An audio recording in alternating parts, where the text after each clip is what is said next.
നമസ്കാരം, എല്ലാവർക്കും ഇമ്മ്യൂണിലെ കമ്പ്യൂട്ടിങ്ങിന്റെ പുതിയൊരു എപ്പിസോഡിലേക്ക് സ്വാഗതം. നമ്മൾ ലിനക്സ് സീരീസ് തുടരുകയാണ്. ഡെബിയൻ ഇൻസ്റ്റാൾ ചെയ്യാൻ പഠിച്ചു. ഇനി നമ്മൾ എന്താണ് ഡെസ്ക്ടോപ്പ് എൻവിറോൺമെന്റുകൾ എന്നാണ് മനസ്സിലാക്കാൻ പോകുന്നത്.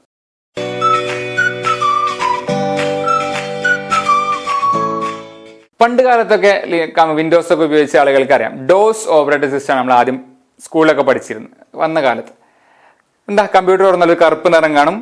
ഈ കറുപ്പ് നിറത്തിൽ കുറെ അന്നത്തെ കാലത്തൊക്കെ കമ്പ്യൂട്ടർ ഉപയോഗിക്കണമെങ്കിൽ ഇന്നത്തെ പോലെ ഇങ്ങനെ കൊണ്ട് ഞെക്കാനൊന്നും പറ്റൂല. ഓരോ കാര്യം ചെയ്യുന്ന ഒരു കമാൻഡ് അറിഞ്ഞാൽ മാത്രം കമ്പ്യൂട്ടർ ഉപയോഗിക്കാൻ അറിയുന്ന ഒരു കാലഘട്ടത്തിൽ നിന്നാണ് ഇന്ന് നമ്മൾ ടച്ച് സ്ക്രീനിൽ തോണ്ടി വിടുന്ന അവസ്ഥയിലേക്ക് കമ്പ്യൂട്ടറും മൊബൈലും എല്ലാം മാറി വന്നു. ഡെസ്ക്ടോപ്പ് എൻവിറോൺമെന്റ് എന്ന് പറഞ്ഞു കഴിഞ്ഞാൽ നമ്മുടെ കമ്പ്യൂട്ടറുമായിട്ട് നമുക്ക് സംവദിക്കാനുള്ള ഇടയിലുള്ള ഒരു സംവിധാനം, ടോട്ടൽ സംവിധാനമാണ് ഡെസ്ക്ടോപ്പ് എൻവിറോൺമെന്റ് എന്ന് പറഞ്ഞാൽ.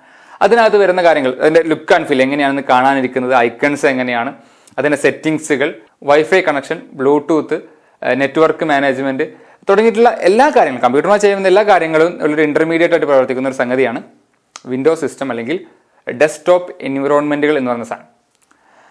ലിനക്സിൽ ഒരുപാട് ഡെസ്ക്ടോപ്പ് എൻവിറോൺമെന്റുകൾ ഉണ്ട്, ഒരുപാടുണ്ട്. എന്നാൽ നേരെ മറിച്ച് വിൻഡോസിൽ നിങ്ങൾക്ക് അത് കാണാൻ പറ്റില്ല. നമ്മൾ വിൻഡോസ് 10 എന്നൊരു ഓപ്പറേറ്റിംഗ് സിസ്റ്റം ഇൻസ്റ്റാൾ ചെയ്ത് കഴിഞ്ഞാൽ നമുക്ക് അത് തീമൊക്കെ വേണമെങ്കിൽ തൽക്കാലം അഡ്ജസ്റ്റ് ചെയ്ത് മാറ്റാൻ പറ്റും. പക്ഷേ ഈ ഡെസ്ക്ടോപ്പ് എൻവിറോൺമെന്റ് എന്ന് പറഞ്ഞ ഈ ഒരു സാധനം നിങ്ങൾക്ക് മാറ്റാൻ പറ്റില്ല. എന്നാൽ ലിനക്സിനകത്ത് അങ്ങനെയല്ല.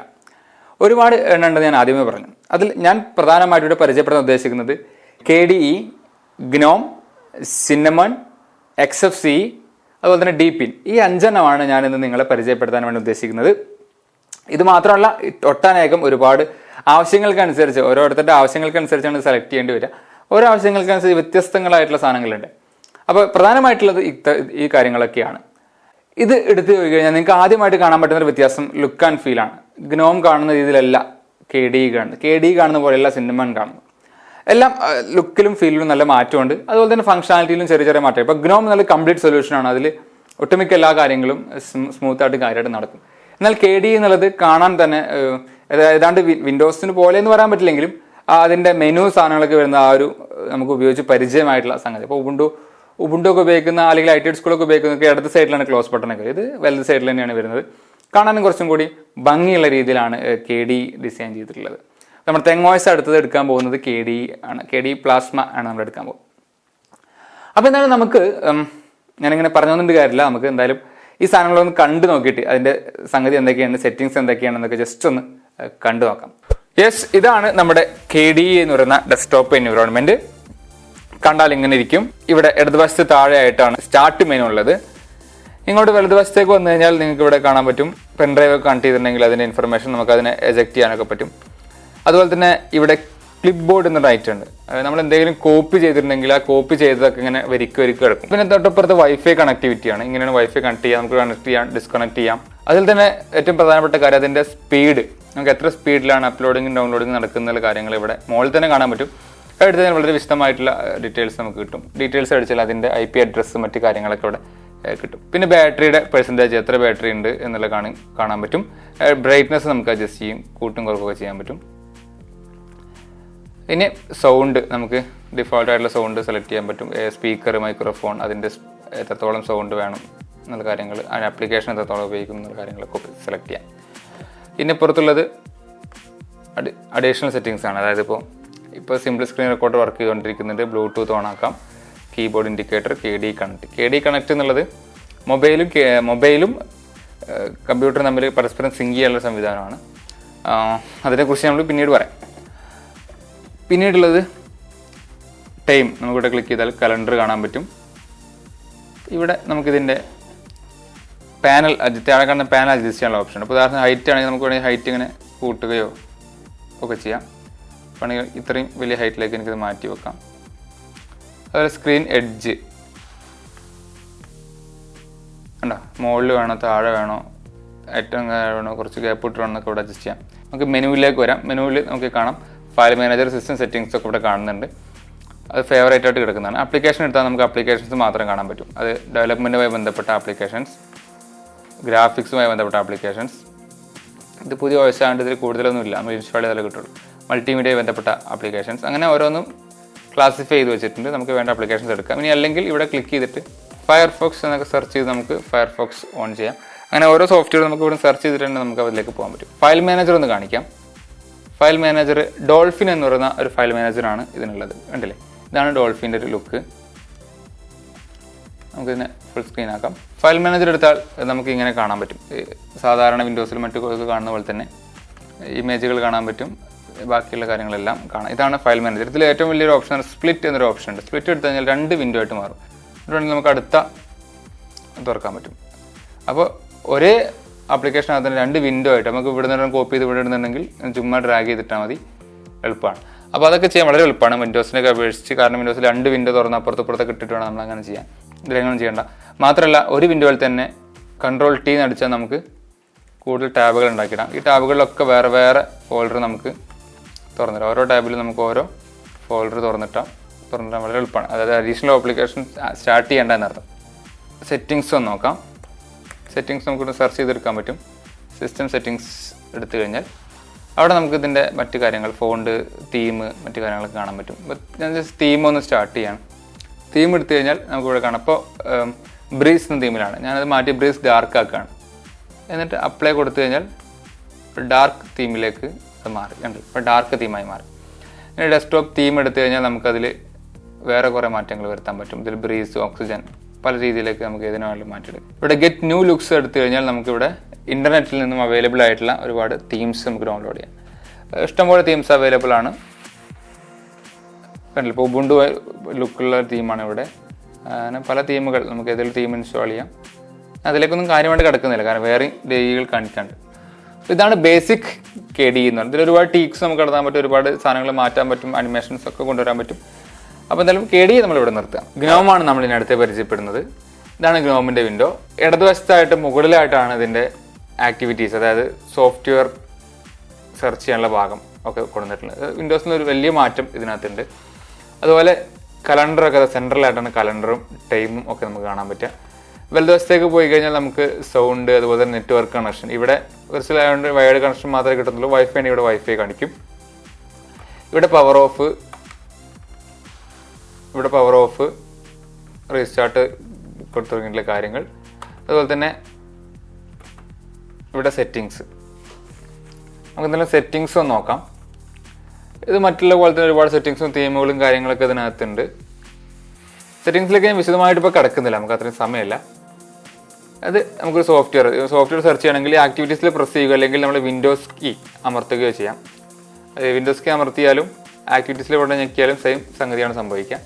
ഇനിയിപ്പോൾ ഇവിടെ ഒരു സോഫ്റ്റ്വെയർ, ഞാനിപ്പോൾ ഇങ്ക്സ്കേപ്പ് എടുക്കുകയാണെങ്കിൽ ടൈപ്പ് ചെയ്ത് നമുക്ക് ഇവിടുന്ന് സോഫ്റ്റ്വെയർ സ്റ്റാർട്ട് ചെയ്യാം. ഇങ്ങനെ നമുക്കൊരു സോഫ്റ്റ്വെയർ സ്റ്റാർട്ട് ചെയ്യാം. അതുപോലെ ഫയൽ മാനേജർ കൂടി കാണാം.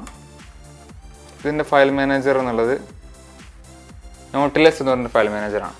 ഇതിൽ കുറച്ച് ഐക്കൺസ് കുറച്ച് ചക്ക വലുപ്പത്തിലാണ് നമുക്ക് കാണാം. നമുക്കിതൊക്കെ വേണമെങ്കിൽ മാറ്റി നമുക്ക് ഏത് തീം വേണമെങ്കിലും നമുക്കിതിൽ മാറ്റാൻ പറ്റും. പക്ഷേ നമ്മൾ ഡെസ്ക്ടോപ്പ് എൻവയോൺമെൻറ്റ് എന്ന് പറഞ്ഞാൽ ജസ്റ്റ് കാണുന്ന തീം മാത്രമല്ല, മറിച്ച് ഓരോ കണക്ടിവിറ്റിയും മറ്റു കാര്യങ്ങളും ഇതിൻ്റെ ഫുൾ സംഗതിയാണ് ഒരു നെറ്റ്വർക്ക്, ഒരു DE എന്ന് പറഞ്ഞു കഴിഞ്ഞാൽ. ഇതിലെല്ലാ കാര്യങ്ങളും പക്കയായിട്ട് വർക്ക് ചെയ്യുന്ന ഒരു സംഗതിയാണ് ഗ്നോം എന്നുള്ളത്. ഇതുപോലെ തന്നെ Ctrl+T അമർത്തി നമുക്ക് പുതിയ ടാബുകൾ ഉണ്ടാക്കി ഓരോ ടാബിലും ഓരോ സംഗതികൾ ഓപ്പൺ ആക്കി ഇടാൻ പറ്റും. അപ്പോൾ നമുക്ക് സ്വിച്ച് ചെയ്യാൻ വളരെ എളുപ്പമാണ്. ഇനി ഗ്നോമിനുള്ള പ്രധാനപ്പെട്ട ഒരു സംഗതി ടീക്ക് എന്ന് പറയുന്ന ടൂളാണ്. ടീക്ക് ടൂൾ ഉപയോഗിച്ച് നമുക്ക് ഇതിൻ്റെ ലുക്ക് ആൻഡ് ഫീൽ ഒരുപാട് കാര്യങ്ങൾ മാറ്റാൻ പറ്റും. അതായത് തീം ഇവിടെ നിന്നാണ് മാറ്റുക. ഇപ്പോൾ ഡിഫോൾട്ടുള്ള തീം ഹൈ കോൺട്രാസ്റ്റ് ഉണ്ടെങ്കിൽ നമുക്ക് അതിലേക്ക് മാറ്റാം. അപ്പോൾ തീം അങ്ങനെ മാറും. ഡാർക്കിലേക്ക് മാറ്റാം. ഇപ്പോൾ ഡാർക്ക് തീമായി. ഡെസ്ക്ടോപ്പിൽ ബാക്ക്ഗ്രൗണ്ട് നമുക്ക് മാറ്റാം. ഫോണ്ട്, എക്സ്റ്റൻഷൻ, കീബോർഡിൻ്റെയും സെറ്റിങ്സുകൾ, സ്റ്റാർട്ടപ്പ് ആപ്ലിക്കേഷൻ, ടോപ്പ് ബാറിൽ എന്തൊക്കെ വേണം, ഡേറ്റ് കാണിക്കണോ അപ്പോൾ ഡേറ്റ് ഉണ്ടെങ്കിൽ കാണിക്കും, സെക്കൻഡ് ആണെങ്കിൽ സെക്കൻഡ് ഉണ്ടെങ്കിൽ കാണിക്കും. ഓക്കെ, ബേസിക്കലി ഗ്നോം ഇതാണ്. ഒരുപാട് കാര്യങ്ങളുണ്ട്, ഞാൻ കുറച്ച് മാത്രമേ പറഞ്ഞു പോകുന്നുള്ളൂ. ഇനി നമ്മൾ പരിചയപ്പെടുന്നത് സിന്നമോൺ ആണ്. ഞാൻ ഇപ്പോൾ കാര്യമായിട്ട് ഉപയോഗിച്ചുകൊണ്ടിരിക്കുന്ന ഒരു OS ലിനക്സ് മിൻ്റ് ആണ്. അപ്പോൾ ലിനക്സ് മിൻ്റ് ഉപയോഗിക്കുന്ന ഡിഫോൾട്ട് ആയിട്ടുള്ള DE ആണ് സിന്നമോൺ എന്ന് പറയുന്നത്. അപ്പോൾ സിന്നമോൺ കണ്ടാൽ ഏകദേശം ഒരു വിൻഡോസ് 7 ഒരു ലുക്കാണ്. അതായത് ഇടത് സൈഡിൽ മെനു, സോഫ്റ്റ്വെയർസ് എടുക്കുന്ന ഭാഗങ്ങൾ ഇങ്ങനെ. ഇവിടെ വന്നു കഴിഞ്ഞാൽ ഇത് KDE ഇതുപോലെ തന്നെയാണ്. ഇവിടെ വന്ന് നമുക്ക് notifications, Bluetooth, language, system, user settings, wifi connect ചെയ്യാൻ, ബാറ്ററി ചാർജ്, സൗണ്ട് തുടങ്ങിയിട്ടുള്ള കാര്യങ്ങൾ, ടൈം, കലണ്ടർ, ഇത് ഏതാണ്ട് നമ്മൾ നേരത്തെ KDയിൽ കണ്ട പോലെ തന്നെയാണ്. ഇത് സോഫ്റ്റ്വെയർ ഇതേപോലെ തന്നെ മുകളിലായിട്ടുള്ള ബാറിൽ നമുക്ക് സെർച്ച് ചെയ്ത് സോഫ്റ്റ്വെയർ സ്റ്റാർട്ട് ചെയ്യാം.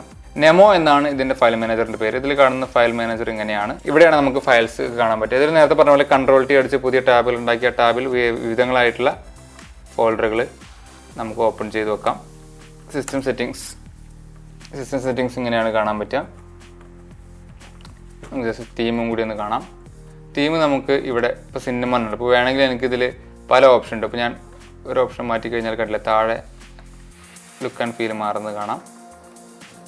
ന്യൂ മിൻഡി എന്നുള്ളതാക്കി കഴിഞ്ഞാൽ ലുക്ക് മാറി.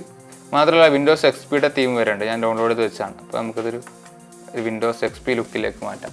അങ്ങനെ ഇത് സിന്നമണിൽ മാത്രമല്ല, ഒട്ടുമിക്ക എല്ലാ ഗ്രോമിലും KDയിലും ഒക്കെ ഇത്തരത്തിലുള്ള തീംസ് അവൈലബിൾ ആണ്. അതുപോലെ വിൻഡോ ബോർഡറുകൾ നമുക്ക് ഡാർക്കിൽ വേണം.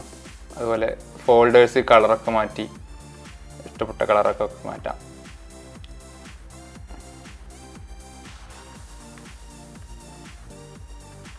ബട്ടണിൻ്റെ കളർ എങ്ങനെ വേണം, മൊത്തം ബ്ലാക്കായി. നമ്മൾ ഫയൽ മാനേജർ എടുത്തു കഴിഞ്ഞാൽ നല്ല മാറ്റം ഉണ്ടാവും. ഇനി ഫയൽ മാനേജർ എടുത്തു കഴിഞ്ഞാൽ കണ്ടില്ലേ, നമ്മൾ നേരത്തെ മാറ്റിയ രീതിയിൽ തീമൊക്കെ മാറിക്കഴിഞ്ഞു. സോഫ്റ്റ്വെയർ ഇൻസ്റ്റാൾ ചെയ്യുന്ന സോഫ്റ്റ്വെയർ മാനേജർ എന്ന സോഫ്റ്റ്വെയർ ആണ്. അത് സ്റ്റാർട്ട് ചെയ്ത് കഴിഞ്ഞാൽ നമുക്കതിൽ നിന്നും സോഫ്റ്റ്വെയർസ് ഇൻസ്റ്റാൾ ചെയ്യാൻ പറ്റും.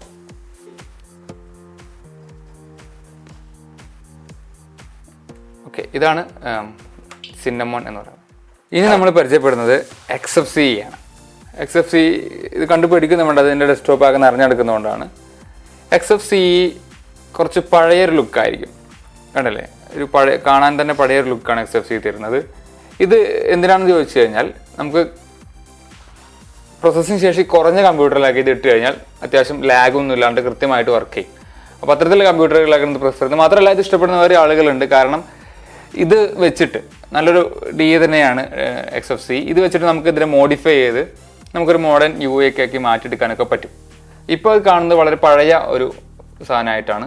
ഇപ്പോൾ ഇതിൽ ആപ്ലിക്കേഷൻസ് നമുക്കങ്ങനെ പെട്ടെന്ന് സെർച്ച് ചെയ്യാൻ ഓപ്ഷനൊന്നുമില്ല. നമുക്കിങ്ങനെ ഓരോന്ന് പോയിട്ട് ഓരോ കാറ്റഗറിയിൽ നിന്ന് സെർച്ച് ചെയ്ത് എടുക്കാൻ പറ്റും. നമ്മൾ റൺ എ പ്രോഗ്രാം ക്ലിക്ക് ചെയ്ത് കഴിഞ്ഞാൽ നമുക്ക് ആപ്ലിക്കേഷൻ ഫൈൻഡർ എന്നൊരു ഓപ്ഷൻ ഉണ്ട്. ഇപ്പോൾ ഉദാഹരണത്തിന് ഫയർഫോക്സ് എന്ന് അടിച്ചു കഴിഞ്ഞാൽ അവിടെ ഓട്ടോ കംപ്ലീറ്റ് ആക്കിയിട്ട് ഇവിടുന്ന് വേണമെങ്കിൽ ലോഞ്ച് എന്നടിച്ചാണ് ലോഞ്ച് ചെയ്യാം. അങ്ങനെ ചില മാറ്റങ്ങളാണ് ഇതിനകത്തുള്ളത്. ഇപ്പോൾ ഇതിൻ്റെ തന്നെ ബ്ലൂടൂത്ത് ഓപ്ഷൻസ് റൈറ്റ് സൈഡിലാണ്. അതുപോലെ ടൈം കലണ്ടർ മോഡിലാണ്. വൈഫൈ കാര്യങ്ങൾ ഒക്കെ സൈഡിലാണ്. ഓക്കെ, പിന്നെ ഇതിൽ ഫയൽ മാനേജർ നോക്കാം. ഇവിടെ ഫയൽ മാനേജർ ഇവിടെ താഴെ തന്നെ കൊടുത്തിട്ടുണ്ട്. ഇതിൽ തൂണാർ എന്ന് പറയുന്ന ഫയൽ മാനേജറാണ് യൂസ് ചെയ്യുന്നത്. ഇതും ഈ പറഞ്ഞ Ctrl+T അടിച്ചുള്ള മറ്റു പരിപാടികളൊക്കെ നടക്കും. ബാച്ച് റീനെയിമിംഗ് ഒക്കെ തൂണാറിലുണ്ട്. അങ്ങനെ ഒരുപാട് ഓപ്ഷൻസ് ഉണ്ട്. കാണാൻ ലുക്കില്ലെന്ന് പക്ഷെ ഒടുക്കത്തെ ബുദ്ധിയാണ് അറിഞ്ഞല്ലേ, അങ്ങനെ ഒരു സാധനമാണ്. അതുപോലെ മിനിമൈസിന് പുറമെ വേറൊരു ഓപ്ഷൻ കൂടി ഇവിടെ കാണാം. അത് ക്ലിക്ക് ചെയ്ത് കഴിഞ്ഞാൽ അത് പൊന്തി ഇവിടെ കിടക്കും. കണ്ടില്ല, ഇപ്പോൾ ഫയൽ മാനേജർ ഇവിടെ കിടക്കുന്നുണ്ട്. നമുക്ക് ആ സമയത്ത് വേണമെങ്കിൽ ഇപ്പോൾ വേറൊരു സോഫ്റ്റ്വെയർ, ഉദാഹരണത്തിന് ഞാൻ ഇവിടെ ടെലഗ്രാം സ്റ്റാർട്ട് ചെയ്തിട്ടാണ്, ഇതിവിടെ വർക്കിംഗ് ആണ്. അപ്പോൾ നമുക്ക് വേണമെങ്കിൽ ഇതിനെയും ഇങ്ങനെ ചെറുതാക്കട്ടെ. അപ്പോൾ എന്താ, ഈ ചെറിയൊരു പീസ് അവിടെ കിടന്നോളും. നമുക്കിത് വലുതാക്കണമെങ്കിൽ ക്ലിക്ക് ചെയ്ത് കഴിഞ്ഞാൽ അത് വലുതായിട്ട് വരും, ചെറുതായിട്ട് വരും. മിനിമൈസ് ചെയ്യേണ്ടത് തന്നെ നമുക്കിവിടെ നമ്മളൊരു കർട്ടനൊക്കെ പൊക്കി വെക്കുന്ന പോലെ പൊക്കിൻ്റെ അകത്ത് വെക്കാവുന്ന ഒരു ഓപ്ഷൻ അഡീഷണൽ ഇതിനകത്തുണ്ട്. ഇനി ഇതിൻ്റെ സെറ്റിങ്സ് ഒന്ന് നോക്കാം. സെറ്റിങ്സ് എടുക്കാം. അപ്പോൾ സെറ്റിങ്സ് മാനേജർ എടുത്ത് നമുക്ക് സെറ്റിങ്സ് കാണാൻ പറ്റും. ഇതിലും സെറ്റിങ്സും മറ്റു കാര്യങ്ങളിലെ പോലെ സെറ്റിങ്സ് ഡ്രൈവറുകളും മറ്റു കാര്യങ്ങളെല്ലാം ഉണ്ട്. ഞാൻ പറഞ്ഞ പോലെ സെറ്റിങ്സിലേക്ക് കൂടുതൽ കിടക്കുന്നില്ല. അപ്പോൾ XFCE കുറിച്ചൊരു ബേസിക് ധാരണ കിട്ടിയെന്ന് വിചാരിക്കും. നിങ്ങളെല്ലാത്തും ഒന്ന് ട്രൈ ചെയ്ത് നോക്കുക, അപ്പോഴാണ് നിങ്ങൾക്ക് മനസ്സിലാക്കാൻ പറ്റുള്ളൂ പൂർണ്ണമായിട്ട്. ഞാൻ ജസ്റ്റ് ഒന്ന് കാണിച്ചു തരുന്നു മാത്രമേ ഉള്ളൂ. അടുത്ത നമ്മൾ പരിചയപ്പെടുന്നത് ഡീപ്പിനാണ്. കാണാൻ അടിപൊളി ലുക്കുള്ള ഭയങ്കര രസമുള്ള ഒരു DE ആണ് ഡീപ്പിൻ എന്നുള്ളത്. അതിൻ്റെ സോഫ്റ്റ്വെയർ സെർച്ച് ചെയ്ത ഭാഗമാണ് ഇപ്പോൾ നിങ്ങൾ കണ്ടുകൊണ്ടിരിക്കുന്നത്. ഇതിനൊരുപാട് സെറ്റിങ്സുകളുണ്ട്. എല്ലാം നല്ല ഭംഗിയായിട്ടാണ് അറേഞ്ച് ചെയ്തിട്ടുള്ളത്. ഇതിൻ്റെ ടെർമിനലും ഇതിൻ്റെ ഫയൽ മാനേജർ എല്ലാം ഡീപ്പിൻ തന്നെയാണ്. ഇതിൻ്റെ ഫയൽ മാനേജറാണ് ഇപ്പോൾ കാണുന്നത്. ഏതാണ്ട് ഒരു മാക്ക് ലുക്ക് പോലെയാണ് നമ്മുടെ ഇത് കിടക്കുന്നത്. ഇതിൻ്റെ പവർ മാനേജ്മെൻറ്റ് സെറ്റിങ്സുകളൊക്കെ അവിടെ റൈറ്റ് സൈഡിൽ നിങ്ങൾക്ക് മുകളിലേക്ക് ഇങ്ങനെ കാണാൻ പറ്റും. കീബോർഡ് സെറ്റിങ്സ് എല്ലാം ഇങ്ങനെയാണ് നമ്മൾ കാണുക. സെറ്റിങ്സൊക്കെ വേറൊരു വിൻഡോ അല്ലാണ്ട് നമുക്ക് ഡെസ്ക്ടോപ്പിൽ തന്നെ ഇങ്ങനെ റൈറ്റ് സൈഡിൽ കാണാൻ പറ്റും. ബ്യൂട്ടിഫുൾ ലുക്കാണ് ഡീപ്പിൻ. അപ്പോൾ എന്തായാലും എല്ലാതും ഒന്ന് ട്രൈ ചെയ്ത് നോക്കുക. നിങ്ങളെല്ലാതും ഓരോരുത്തരും ഇൻസ്റ്റാൾ ചെയ്ത് അത് ട്രൈ ചെയ്ത് തന്നെ നോക്കുക. എങ്കിലേ നിങ്ങൾക്ക് ഓരോ കാര്യങ്ങൾ മനസ്സിലാക്കാൻ പറ്റുള്ളൂ, വ്യത്യാസങ്ങൾ മനസ്സിലാക്കാൻ പറ്റുള്ളൂ. എന്നാൽ ഇത്രയും ഓപ്ഷൻസ് നമുക്ക് ഉണ്ട് എന്നുള്ളതാണ് നമ്മൾ ആദ്യം മനസ്സിലാക്കേണ്ട കാര്യം. അപ്പോൾ നമ്മൾ വളരെ പ്രധാനപ്പെട്ട 5 ഡെസ്ക്ടോപ്പ് എൻവയോൺമെന്റുകളാണ് ഇവിടെ കാണിച്ചു തന്നിട്ടുള്ളത്. ഇതൊന്നുമല്ല, വേറെ ഒരുപാട് എണ്ണം ഉണ്ട്. Budgie, LXDE, Mate, LXQT, Pantheon, Trinity, അങ്ങനെ ഈ ലിസ്റ്റ് നീളുകയാണ്. നിങ്ങൾ ജസ്റ്റ് ഡെസ്ക്ടോപ്പ് എൻവയോൺമെന്റ് എന്ന് സെർച്ച് ചെയ്താൽ തന്നെ നിങ്ങൾക്ക് ഒരുപാട് സാധനങ്ങൾ കിട്ടും. വിക്കിപീഡിയയിലൊക്കെ ഉണ്ട്. അപ്പോൾ എന്തായാലും നിങ്ങൾ ചെയ്യേണ്ടത് എന്താ വെച്ച് കഴിഞ്ഞാൽ, ലിനക്സിൽ താല്പര്യമുള്ള ആളുകളാണെങ്കിൽ, ഇത് യൂസ് ചെയ്യാൻ താല്പര്യമുള്ള ആളുകളാണെങ്കിൽ മാറി മാറി ചെയ്ത് നോക്കുക. ഓരോന്നും ഇൻസ്റ്റാൾ ചെയ്ത് നോക്കുക, എന്തെങ്കിലുമൊക്കെ പണി മേടിക്കുക, അത് ശരിയാക്കുക. അങ്ങനെ ചെയ്ത് കഴിഞ്ഞാൽ നമ്മൾ ഒരുപാട് കാര്യത്തിൽ എക്സ്പേർട്ട് ആവും. അങ്ങനെയാണ് ഞാനും കുറേ പഠിച്ചത്. ചെയ്ത് പണി കിട്ടിയിട്ട് തന്നെയാണ് ഇതൊക്കെ പഠിച്ചത്. ഞാൻ കഴിഞ്ഞ 2 വർഷമായിട്ട് മെയിനായിട്ട് ലിനക്സ് മാത്രമേ യൂസ് ചെയ്യുന്നുള്ളൂ. വിൻഡോസ് ഞാൻ വളരെ റയറായിട്ട് എപ്പോഴെങ്കിലും തുറക്കേണ്ടി വന്നാൽ മാത്രമേ തുറക്കാറുള്ളൂ. ആദ്യ കാലഘട്ടത്തിൽ തന്നെ ഒരു പരിപാടി, കിട്ടുന്ന സാധനമൊക്കെ ഇൻസ്റ്റാൾ ചെയ്ത് നോക്കും. ഇതിടും KDE ഇടും, അതിടും, മറ്റേതിടും, OS മാറ്റും. അങ്ങനെ മാറ്റി കളിക്കുന്നത് ഭയങ്കര രസമുള്ള പരിപാടിയാണ്. ഇപ്പം ഏറെക്കുറെ തിരക്കിലായതുകൊണ്ട് അതിന് സമയം കിട്ടാറില്ല. എങ്കിലും പുതിയ സാധനങ്ങളൊക്കെ വന്നു കഴിഞ്ഞാൽ ട്രൈ ചെയ്ത് നോക്കാറുണ്ട്. അപ്പോൾ എന്തായാലും നിങ്ങളും ഇതൊക്കെ ഒന്ന് ട്രൈ ചെയ്ത് നോക്കുക. ലിനക്സ് എന്നുള്ളത് വലിയൊരു സംഗതിയാണ്. നമ്മൾ പുറത്ത് നോക്കി കാണുന്ന പോലെ നല്ല അതിലക്കകത്ത് കടന്നുള്ളൊരു സാഗരമാണ്. ഒരുപാട് കാര്യങ്ങൾ നമുക്ക് പഠിക്കാൻ കിട്ടും. ഒരുപാട് കാര്യങ്ങളുണ്ട്. ഇനി നമ്മുടെ അടുത്ത സീരീസിൽ വരാൻ പോകുന്നത് എങ്ങനെയൊക്കെ ഇൻസ്റ്റാളേഷനും മറ്റു കാര്യങ്ങളൊക്കെയാണ്. അപ്പോൾ എന്തായാലും ഈ സീരീസിനെ കുറിച്ച് നിങ്ങളുടെ അഭിപ്രായങ്ങൾ ദയവ് ചെയ്ത് കമൻ്റ് ആയിട്ടോ അല്ലെങ്കിൽ ടെലഗ്രാം ഗ്രൂപ്പിലോ പേഴ്സണലായിട്ടോ ഒക്കെ പറയുക. അതിൻ്റെയൊക്കെ ലിങ്കുകൾ താഴെ ഡിസ്ക്രിപ്ഷനിൽ ഞാൻ കൊടുക്കുന്നുണ്ട്. ഓക്കെ, അപ്പോൾ നമ്മുടെ വിഷയം ഇന്ന് അവിടെ അവസാനിക്കുകയാണ്. നിങ്ങൾ ഈ ചാനൽ ഇനിയും സബ്സ്ക്രൈബ് ചെയ്തിട്ടില്ലെങ്കിൽ എത്രയും പെട്ടെന്ന് തന്നെ സബ്സ്ക്രൈബ് ചെയ്യുക.